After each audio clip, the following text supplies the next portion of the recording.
Then, eventually, things built up to her yelling when she was angry, and then she took it further to where she would be screaming at me, usually over something that I thought was a small misunderstanding. It even got to the point where she was initiating violence, such as physically kicking me off the sofa during a disagreement. During our biggest argument, she had gotten physically violent, and I almost lost my temper and physically retaliated. Thankfully, I was able to control myself and de-escalate the situation, but a point of no return had been crossed, and it was impossible to turn back. On the day that we officially broke up, she saw me dancing in the club with another Chinese girl, and she got really angry and ran into the club and hit us both with water. Even the DJ got caught in the crossfire. Hey my fellow travelers, it's your Captain Danny Flight here, your favorite English teacher who's been moving and shaking in Asia for the past 12 years, with 10 of those years being in China. I recently made 2 videos related to finding, dating, and marrying Chinese women. I'll link those videos below in the description if you haven't seen them. Now for the third and final video in the series, I'm going to dive into the topic of what can destroy your relationship with a Chinese woman, what happens if or when things end badly with your Chinese lady, and all the bad things that can happen around that. During this video, I'll be sharing a lot of intimate and painful details with you guys regarding the worst breakup I ever had that was with this blonde-haired Chinese girl, as well as some of the key mistakes I made and lessons I learned from our relationship that went terribly. This video matters because most men only hear about how to attract women and how to date abroad. Almost nobody talks about how relationships can fall apart and the mistakes men make that trap them. I'm sharing this personal information with you guys so you can learn to avoid my mistakes and hopefully have better relationships with women. Because it's way easier to avoid crashing your car into a wall than it is to fix a crashed car. So make sure you pay attention. Alright, what things can destroy a relationship with a Chinese girl? Well, during my 10 years in China, I've had quite a few relationships with Chinese women burn up in flames. So I consider myself to be somewhat of an expert on this topic. You see this blonde-haired Chinese girl in this video? Her and I dated for almost 2.5 years, and we had a lot of disagreements and breakups during that time before we officially split. Let me use some examples from the troubles we had so you can learn from the mistakes I made. One of the first mistakes I made was focusing on physical compatibility and ignoring lifestyle compatibility. For this blonde-haired Chinese girl, I was super happy to have got this girl because she's my physical ideal, basically my perfect type. She has the blonde hair that she wears in pigtails, she's super thick, and I like the way she dresses. And this right here is the problem because I was blinded by her appearance to the point where I ignored other serious red flags. And this is pretty normal behavior from men who are dating attractive women. You can be so blinded by what a girl brings to the table physically that you ignore or brush to the side the fact that being with her doesn't line up with how you want to live your life. One of the things that didn't match up with me and this girl is the amount of time we wanted to spend with each other. I know there are some of you guys who dream of having a Chinese girlfriend that you can spend 24/7 with and give her all of your time and attention. I salute guys like you. I want you to know that you'll likely find thousands of Chinese girls who would be happy to let you spend all that time with them. Unfortunately, I'm not the type of guy who wants to be around my girlfriend all day, every day. So me and this girl constantly bumped heads about this. Yeah, I know it's flattering to have a hot girlfriend who just wants to spend time with you all day and night, but your boy Danny is an ambitious English teacher. Not only am I busy with teaching classes, but I also have other hobbies and side projects that I like to work on, such as YouTube, and I also have my own travel bag product. That stuff takes time to manage, so spending all my hours cuddled up with my girlfriend isn't good for accomplishing what I want with my life. If you're an ambitious guy who wants to build things that take lots of time to build, you're probably going to have this problem with Chinese women. If a Chinese girl likes you, she probably never wants you to leave her vicinity. You constantly being around her gives the woman what's called anquangan, or the sense of security that a Chinese woman wants to feel in her relationship with a man. And in order for you to give her that sense of security, a lot of Chinese women feel that they need to have a man present around them all day, every day, who takes care of them like a child. I get annoyed if someone is crowding my space too much, especially if they're the kind of person who requires a lot of time and attention. And one gigantic mistake I made was folding under pressure and letting this girl move in with me. You see, she had been dropping hints for a couple months about wanting to move into my apartment. She had already been staying over at my place for multiple days at a time and had been leaving her things around my home. Because I really liked her and wanted to keep her happy, I was like, screw it, why not let her move in with me? Big mistake. We found ourselves constantly getting irritated at each other. I felt irritated because I didn't feel like I had personal space to do what I want and not have to constantly need to give my attention to my girlfriend. She would get irritated because a lot of my work-related things that I would do at home. For example, I teach English online in the morning sometimes, and she would get upset if my teaching would wake her up out of her sleep. And she'd also get annoyed about things such as me typing on the computer because she doesn't like how loud I type on the keyboard. And sometimes I would do video call interview collaborations with other travel YouTubers and people who I was sharing travel information with. And she would get upset when I talk about my experiences with dating other girls. Basically, a lot of the issues we dealt with involved us being crammed in too small of a space together. She wanted us to move into a 2-bedroom apartment, but there weren't any suitable ones that I saw that would have given me the same lifestyle benefits that my current apartment was giving. And after I made it clear to her that I didn't want to change apartments, she eventually moved out and got her own place. And yeah, there was a big argument around that, but it is what it is. Another thing that can greatly damage your relationship with a Chinese girl is the loss of trust. This loss of trust can happen immediately or subtly over time. One thing that damaged trust between me and this girl is making promises that I couldn't keep. When you really like a girl and want to keep her, you might get caught up in promising her the moon and the stars, when in reality, the best you can offer her is the clouds. There were times during the pandemic lockdowns in China where I was dreaming up plans for what country I would move us to after the pandemic ended. I would talk to her about us moving to Russian-speaking countries like Russia, Georgia, or Kazakhstan. But then those plans got thrown in the trash can when the Russian war happened. And I thought that I would be a big YouTube star who was selling lots of products and making money online. So I promised her that we could possibly be changing countries within 6 to 12 months. Well, that didn't happen as soon as I said it would, so that was another empty promise. A while later, during the height of the pandemic, I started making a lot of money from teaching English online, and those plans for moving overseas became feasible. But by that point, the trust had already been damaged greatly between me and her, and we were basically already broken up. Too bad, she was gone by the time I started having the life that I'm living now that's funded by online English teaching.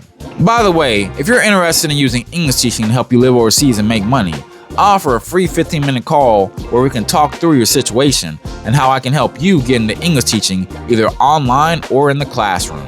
Click the Calendly link below and schedule a time. My time is limited and slots get filled fast, so schedule your free call now before someone else takes your spot.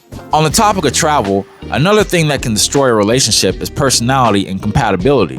Because I'm a travel YouTuber who likes to go to new and strange places, if I'm going to travel with a girl, I need a girl who's going to be chill to travel with.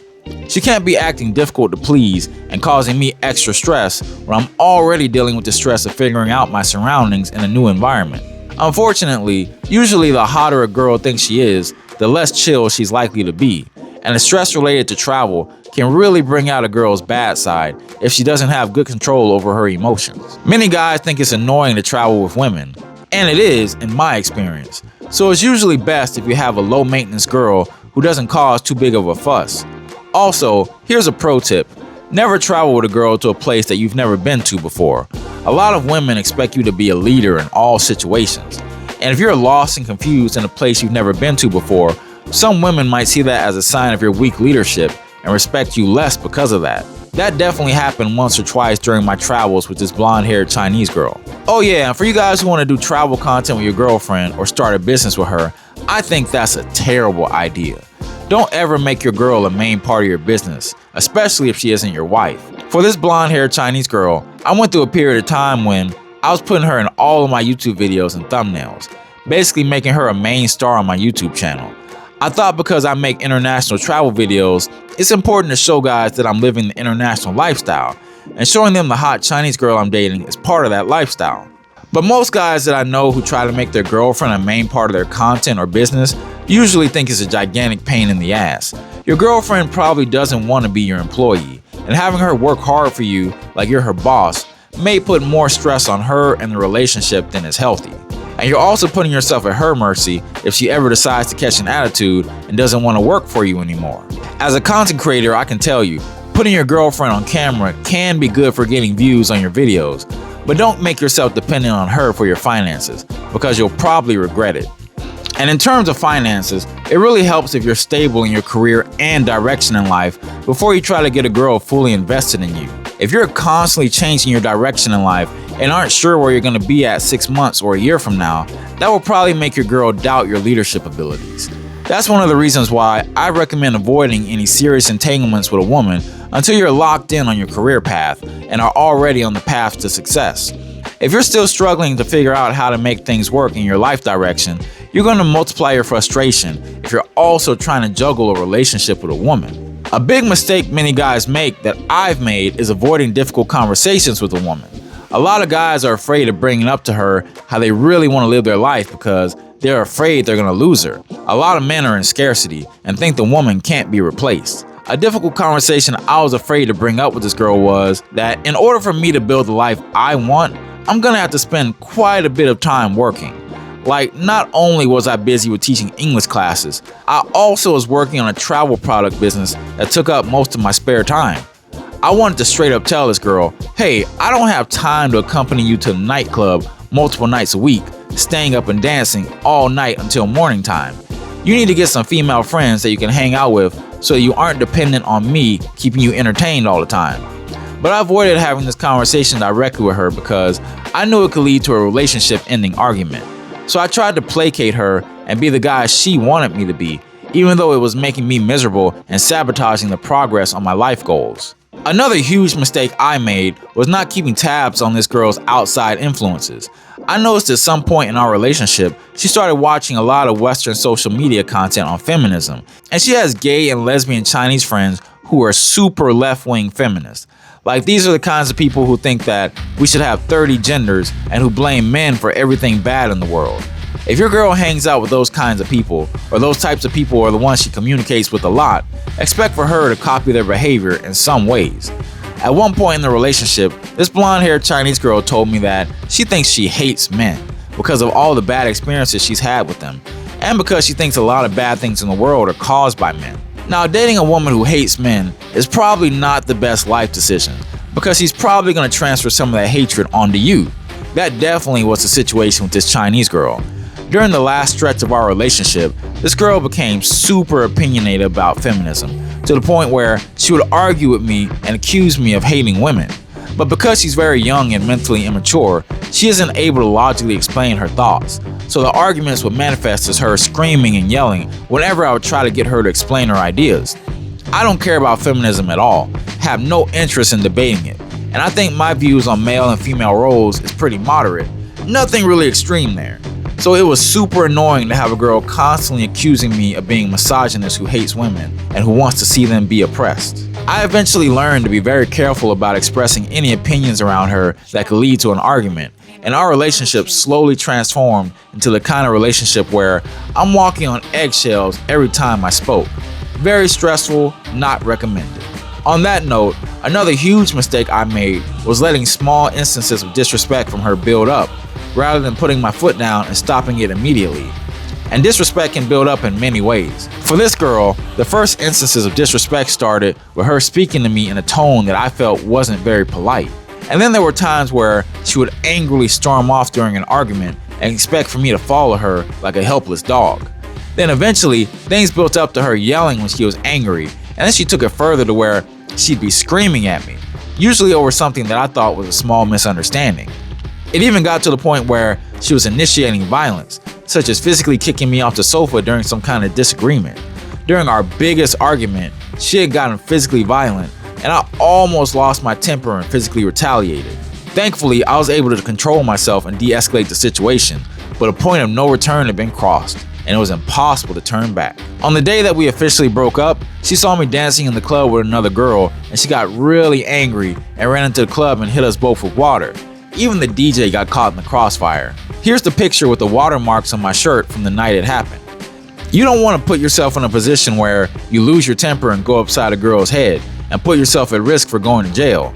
So I suggest breaking up and staying away from any girl who starts to get physically violent with you. Lastly, it's usually in your best interest to end the relationship with a woman on a good note, peacefully. If your ex is super resentful and bitter at you for how the relationship went, that could cause you problems. For this blonde-haired Chinese girl, after the relationship ended, she went around making some false allegations about me that could have gotten me in trouble with the police if she ever took it that far. I wasn't happy about that, but I decided not to retaliate and just let it slide, since it mainly seemed like petty gossip that wouldn't affect me. Lots of men aren't so lucky when their ex-girlfriend tries to take revenge on them. Many guys have had their lives ruined by a bitter ex, so I'm just grateful that I walked away mostly unscarred from the relationship and am living the life of my dreams. Typically, if a Chinese girl is done with you, she'll delete you from her contacts and social media so that you can't talk to or see each other anymore. If you had a really long relationship with a girl and there are still some possible feelings there, she might keep your contact in her phone. This Chinese girl hasn't deleted me from her phone, which means that I can still contact her whenever I want. So I guess the door is still kind of open in case I ever want to rekindle things, but that's probably never gonna happen. I can honestly say that I'm grateful for that relationship with her. I learned a lot, and now I'm much better with having that relationship in my past. Good luck to her and her life. Now, there's a lot of crazy stuff that happened during this relationship that I can't talk about publicly. If you want more raw, uncut videos where I deep dive into this international travel lifestyle, I suggest you sign up for my private YouTube membership, the Bot Bros Club. When you sign up on the Bot Boss tier, not only do you get access to all kinds of exclusive membership-only videos, you also get a monthly one-on-one call with me to discuss how you can start making money online and fund your overseas lifestyle the way that I do. Click the join button under this video and sign up today, and I'll see you in the next video.